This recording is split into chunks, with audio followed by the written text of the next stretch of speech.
Capítulo 5. El pájaro rompe el cascarón. El pájaro de mis sueños se puso en camino, en busca de mi amigo. Del modo más extraño me llegó su respuesta. Un día, después del recreo, encontré en clase, sobre mi pupitre, un papel metido en mi libro. Estaba doblado como era costumbre entre nosotros cuando los compañeros se enviaban recados secretos durante la clase. A mí me sorprendió que alguien me mandara uno, pues yo no mantenía esta clase de comunicación con ningún compañero. Pensé que sería una invitación a participar en alguna broma escolar en la que yo no tomaría parte, y dejé el papel. Sin haberlo leído. En el libro. Durante la clase, por casualidad, volvió a caer en mis manos. Jugué un rato con él, lo desdoblé distraídamente y encontré unas pocas palabras escritas. Eché un vistazo y tropecé con una de ellas, me asusté y seguí leyendo, mientras mi corazón se contraía ante el destino como invadido por un repentino frío. El pájaro rompe el cascarón. El cascarón es el mundo. Quien quiera nacer, tiene que destruir un mundo. El pájaro vuela hacia Dios. El Dios se llama Abraxas. Después de haber leído varias veces estas líneas, quedé sumido en hondos pensamientos. No cabía duda, era la respuesta de Demian. Nadie podía saber nada del pájaro, excepto él y yo. Había recibido mi dibujo. Había comprendido y me ayudaba a interpretar. Pero ¿qué relación tenía todo aquello? Y, sobre todo, ¿qué significaba Abraxas? Yo no había oído ni leído nunca ese nombre. El dios es Abraxas. La clase pasó sin que me enterara de nada. Dio comienzo la siguiente, la última de la mañana. La daba un joven ayudante que acababa de salir de la universidad y que nos gustaba porque era muy joven y no se daba importancia ante nosotros. Bajo su dirección leímos a Heródoto. Esta lectura pertenecía a las pocas asignaturas que me interesaban, pero esta vez estaba ausente. Había abierto el libro mecánicamente, pero, sumergido en mis reflexiones, no seguía la traducción.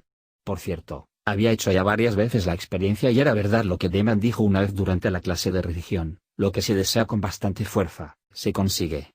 Si durante la clase estaba yo intensamente dedicado a mis propios pensamientos, podía estar tranquilo, el profesor me dejaba en paz.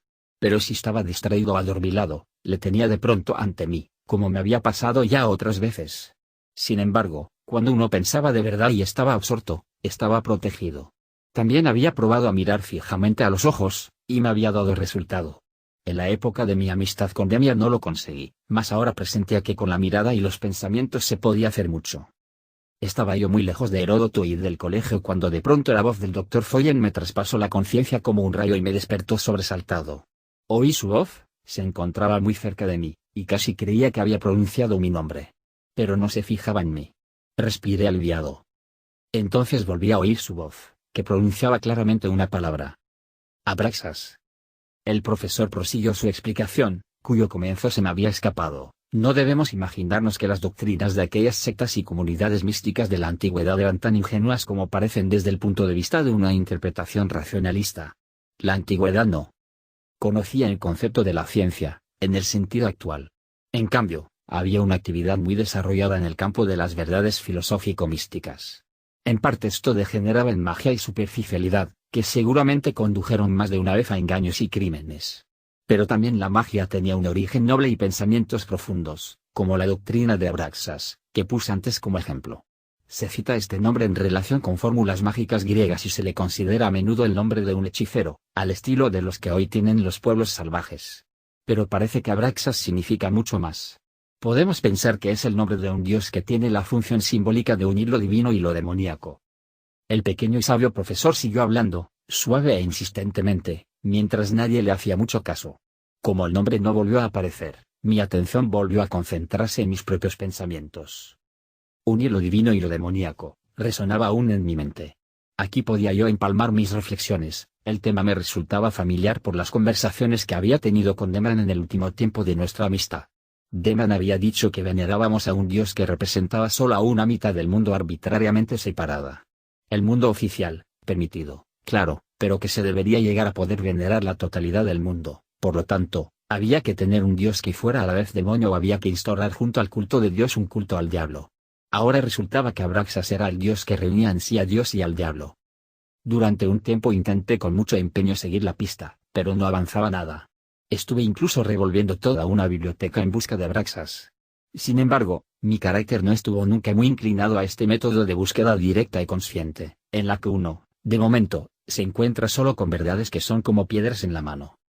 La imagen de Beatrice, que tanto y tan intensamente me había ocupado, se fue perdiendo lentamente, alejándose de mí, acercándose más y más al horizonte, haciéndose borrosa, lejana, pálida. Ya no satisfacía mi alma. La extraña existencia que yo llevaba, ensimismado como un sonámbulo, empezó a tomar un rumbo distinto. El deseo de vivir floreció en mí, o más bien el deseo de amor, el instinto sexual, que durante un tiempo se había disuelto en la adoración de Beatrice, reclamaba nuevas imágenes y metas. Seguía sin permitirme ninguna satisfacción, y más que nunca me era imposible engañar mi deseo y esperar algo de las muchachas con las que mis amigos buscaban su felicidad. Empecé a soñar otra vez, y más aún durante el día que durante la noche. Imágenes, ideas, deseos brotaban en mí y me apartaban del mundo exterior, hasta el punto de tener un trato más verdadero y vivo con los sueños, con las imágenes y sombras, que con el mundo verdadero que me rodeaba. Un sueño determinado, un juego de la fantasía que aparecía una y otra vez, cobró una significación especial. Este sueño, el más importante y perdurable de mi vida, era aproximadamente así: yo regresaba a mi casa, sobre el portal relucía el pájaro amarillo sobre fondo azul y mi madre salía a mi encuentro, pero al entrar y querer abrazarla no era ella sino una persona que yo no había visto nunca, alta y fuerte, parecida a Max Damiani al retrato que yo había dibujado, pero algo distinta y, a pesar de su aspecto impresionante, totalmente femenina. Esta figura me atraía hacia sí y me acogía en un abrazo amoroso, profundo y vibrante. El placer y el espanto se mezclaban, el abrazo era culto divino y a la vez crimen. En el ser que me estrechaba anidaban demasiados recuerdos de mi madre, demasiados recuerdos de mi amigo Damián. Su abrazo atentaba contra las leyes del respeto, y, sin embargo, era pura bienaventuranza. Muchas veces me despertaba con un profundo sentimiento de felicidad, otras, con miedo mortal y conciencia atormentada, como si despertara de un terrible pecado. Poco a poco, y de manera inconsciente, se fue estableciendo una relación entre estas imágenes íntimas y la indicación que me había llegado del exterior sobre el Dios que debía buscar. La relación se fue haciendo cada vez más estrecha y más profunda y comencé a darme cuenta de que en mi sueño invocaba a Abraxas. Placer mezclado con espanto, hombre y mujer entrelazados, lo más sagrado junto a lo más horrible, la culpa más negra palpitando bajo la más tierna inocencia. Así era mi sueño de amor, así era también Abraxas. El amor ya no era un oscuro instinto animal, como, aterrado, lo había sentido yo al principio, ni tampoco era la piadosa adoración que había ofrendado a la figura de Beatrice. Eran las dos cosas, esas dos cosas y muchas más, ángel y demonio, hombre y mujer, hombre y animal, bien supremo yendo mal. Pensé que estaba predestinado a vivir aquello. Que mi destino era probarlo. Sentía deseos y miedo, pero siempre lo tenía presente, dominante. En la primavera siguiente iba a dejar el colegio para ir a la universidad, aunque todavía no sabía cuál ni tampoco a qué facultad. Y sobre mi labio superior crecía un pequeño bigote, y ya era un hombre hecho y derecho y, sin embargo, estaba completamente desorientado. Solo había una cosa segura en mí, la voz de mi interior, mi sueño. Sentía el deber de seguir ciegamente sus imperativos, aunque me costaba mucho esfuerzo y me rebelaba a diario contra ellos. ¿Quizás estoy loco?, pensaba muy a menudo. ¿Quizá no soy como los demás hombres? Sin embargo, era capaz de hacer todo lo que hacían los demás. Con un poco de aplicación y trabajo podía leer a Platón, resolver problemas de trigonometría o seguir un análisis químico. Pero había una cosa de la que no era capaz: arrancar la meta vital que se ocultaba oscuramente en mi interior y plasmarla ante mis ojos, como lo hacían todos aquellos que sabían perfectamente que iban a ser profesor o juez, médico o artista. ¿Cuánto tardarían en llegar y qué ventajas tendrían? Yo no podía. Quizá también llegaría yo un día a algo, pero, ¿cómo iba a saberlo? Quizá tuviese que buscar y buscar durante años, sin llegar a nada, sin alcanzar ninguna meta. Quizá llegase a una meta, pero a una meta horrible, peligrosa y mala. Yo solo intentaba vivir lo que pugnaba por salir de mí mismo, porque resultaba tan difícil. Muchas veces intenté pintar la poderosa imagen amorosa de mi sueño, pero nunca lo conseguí. De haberlo logrado, se la hubiera enviado a Damián. ¿Dónde estaba? No lo sabía. Solo sabía que estaba unido a mí. ¿Cuándo volvería a verle? La paz amable de las semanas y meses bajo la influencia de Beatrice se había esfumado. Entonces creí que había encontrado una isla y una paz. Así solía sucederme, cuando una situación me resultaba agradable, cuando un sueño me hacía bien, empezaba a secarse y a perder su fuerza. Era inútil añorarlos. Ahora vivía en un fuego de deseos insatisfechos y en una tensa espera que a veces me volvían loco por completo.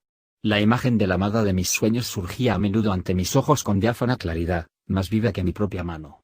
Yo le hablaba, Lloraba ante ella, renegaba de ella.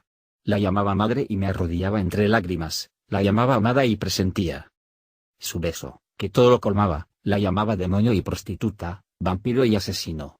Me inspiraba los sueños más tiernos y las más salvajes obscenidades. Para ella nada era demasiado bueno o demasiado agradable, demasiado malo o demasiado bajo. Pasé todo aquel invierno sacudido por una tormenta interior, difícil de describir. Estaba acostumbrado a la soledad, no me molestaba. Vivía con Demian, con el gavilán, con la imagen de mi sueño que era mi destino y mi amada. Aquello me bastaba para vivir, porque estaba dirigido hacia la grandeza y la lejanía y me conducía a Braxas.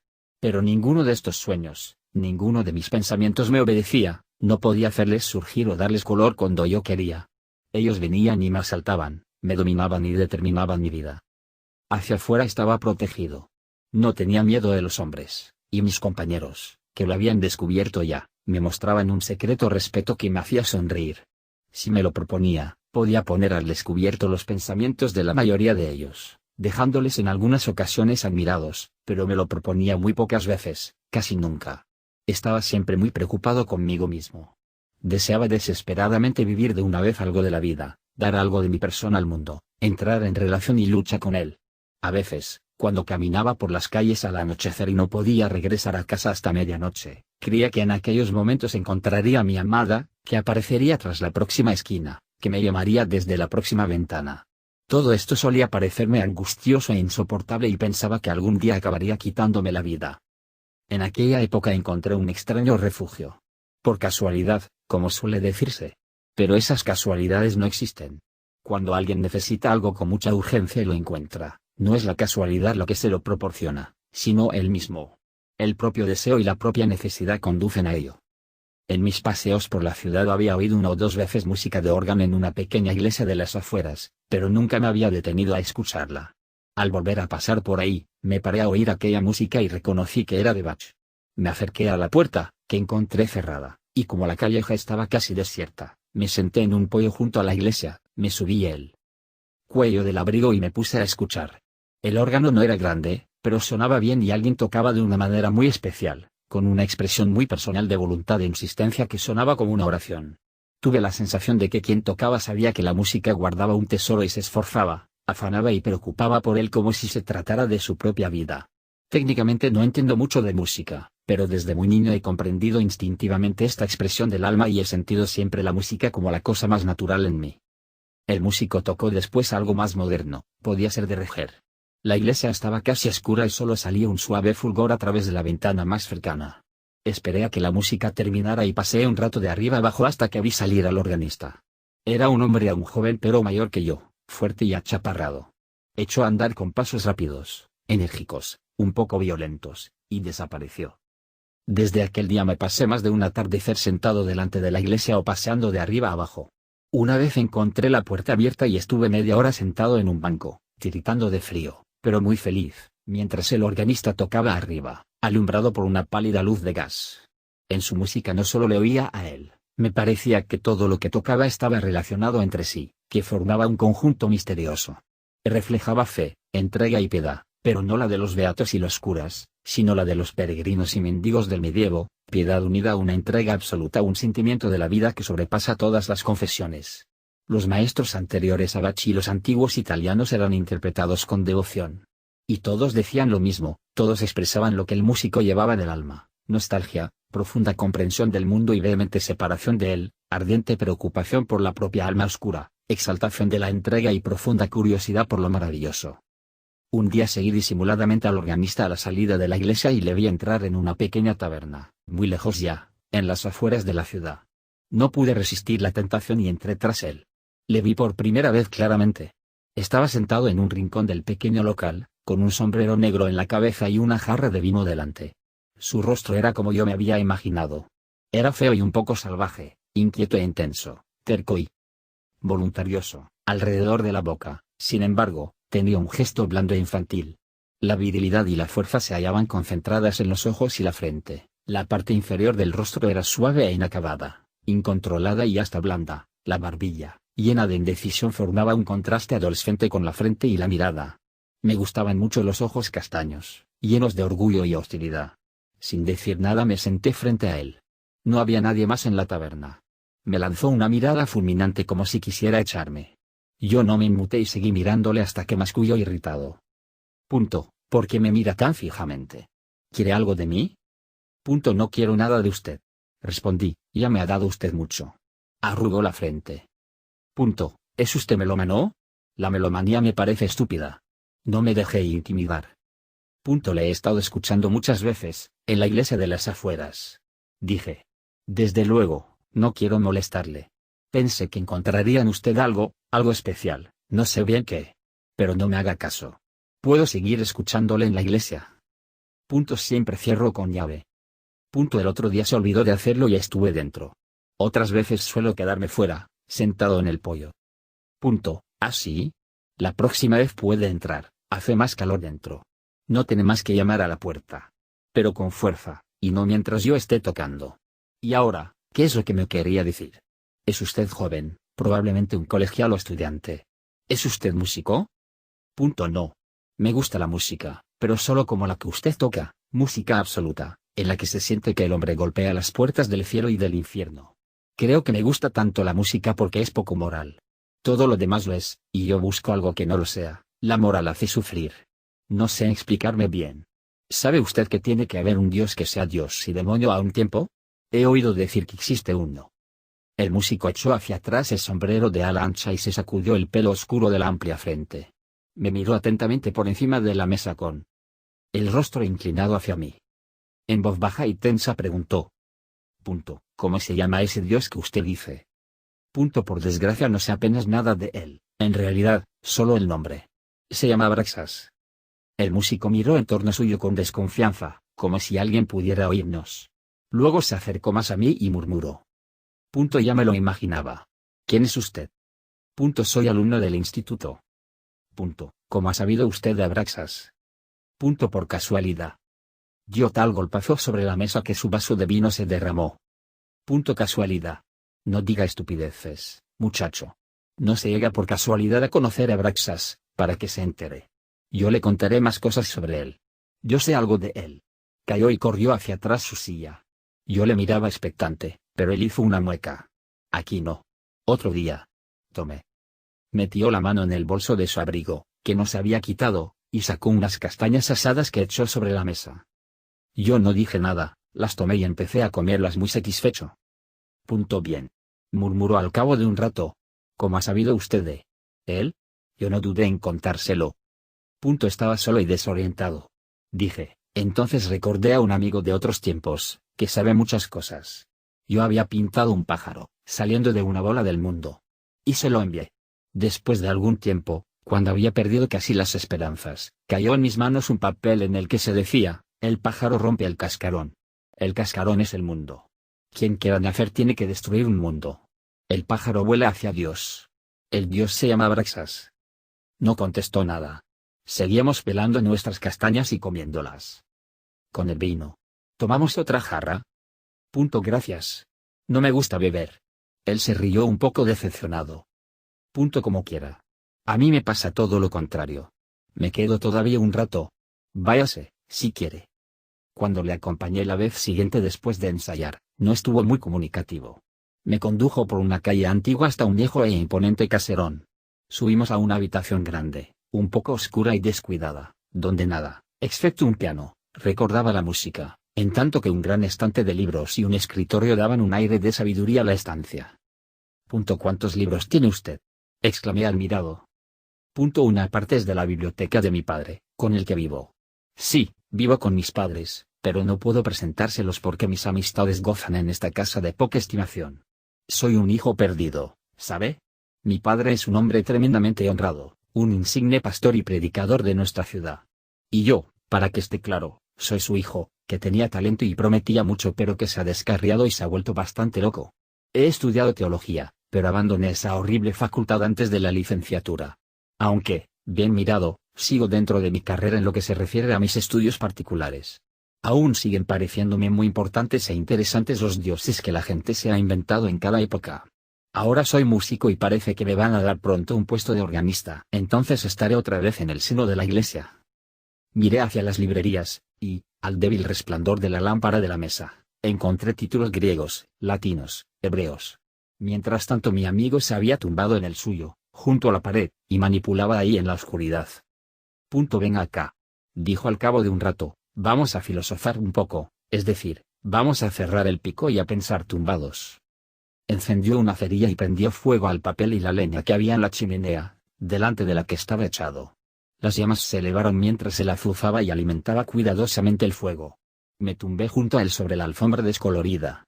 Sus ojos estaban clavados en el fuego, que también a mí me atraía, y los dos permanecimos durante más de una hora callados, boca abajo frente al fuego crepitante, observando cómo llameaba y ardía, cómo se achicaba y se retorcía, oscilaba y chisporroteaba hasta convertirse en un silencioso y perdido montón de brasas. La adoración del fuego no ha sido la mayor tontería que se ha inventado, murmuró una vez mi acompañante. Excepto esto, ninguno de los dos dijo una palabra. Yo estaba pendiente del fuego con ojos fijos, me sumergía en sueños y silencio, y vi figuras en el humo e imágenes en la ceniza. De pronto me sobresalté.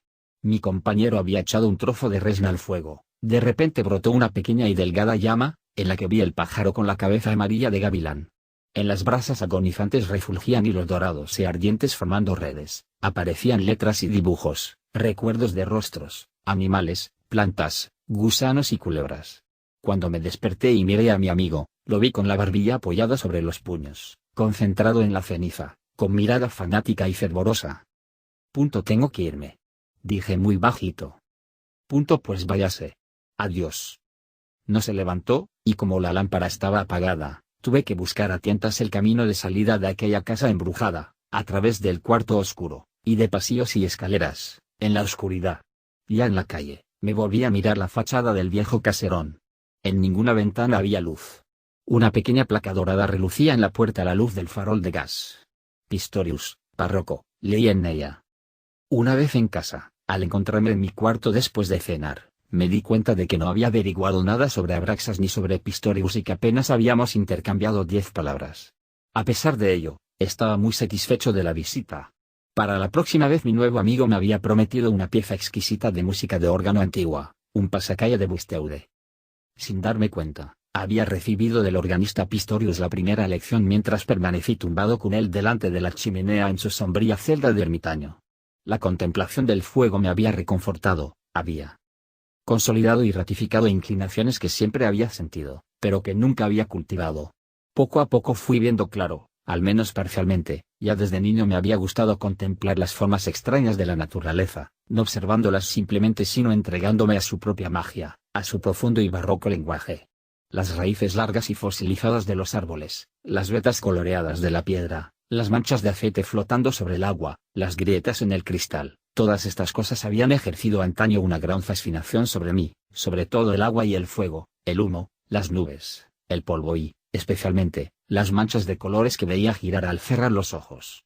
En los días posteriores a mi visita a Pistorius, empecé a acordarme de esto.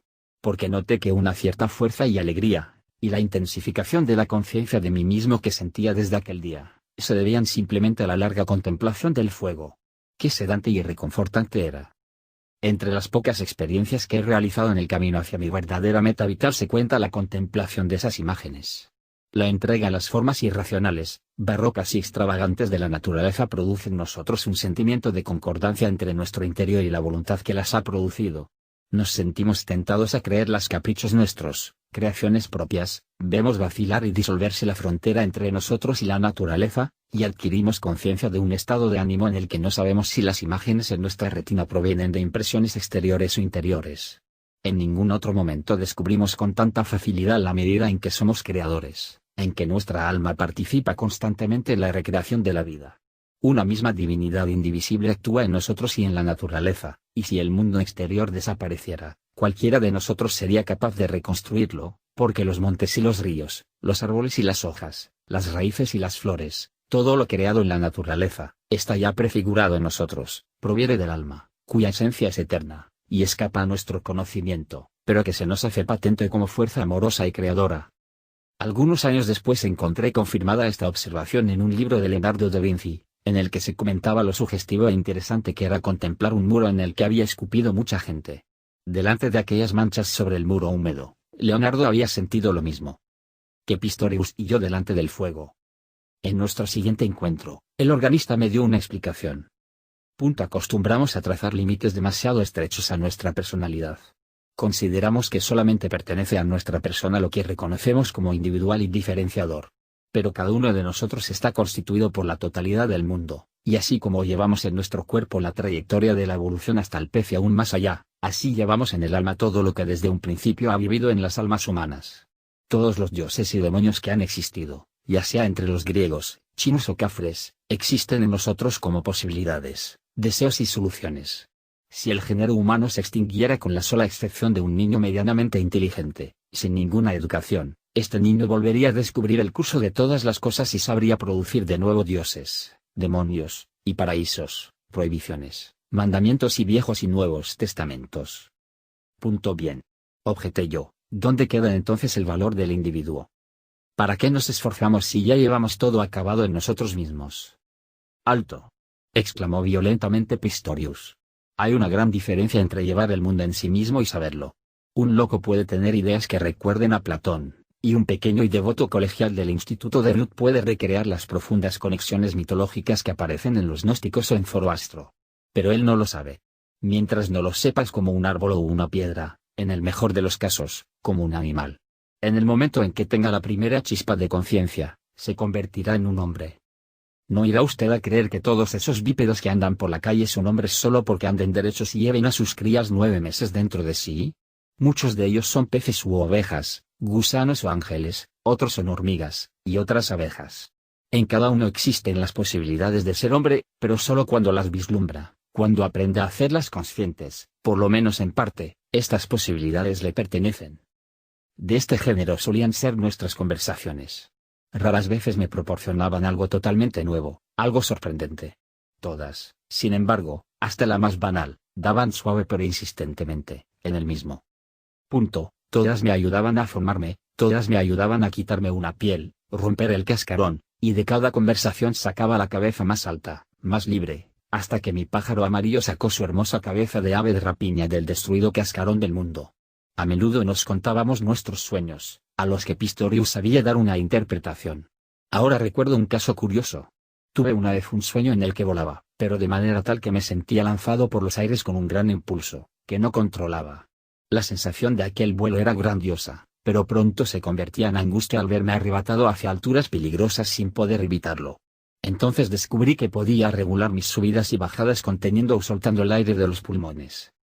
A esto Pistorius dijo: el impulso que le hace a usted volar es nuestro patrimonio humano, que todos poseemos. Es el sentimiento de unión con las raíces de toda fuerza.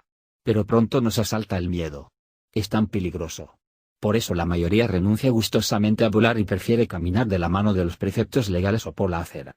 Usted no. Usted sigue volando, como debe ser. Y entonces descubre lo maravilloso, descubre que lentamente se hace dueño de la situación, que a la gran fuerza general que le arrastra corresponde una pequeña fuerza propia, un órgano, un timón. Esto es estupendo. Sin él, uno se perdería sin voluntad por los aires, como hacen por ejemplo los locos. Los locos tienen unas intuiciones más profundas que la gente de la acera, pero no tienen la clave ni el timón y se despeñan en el abismo.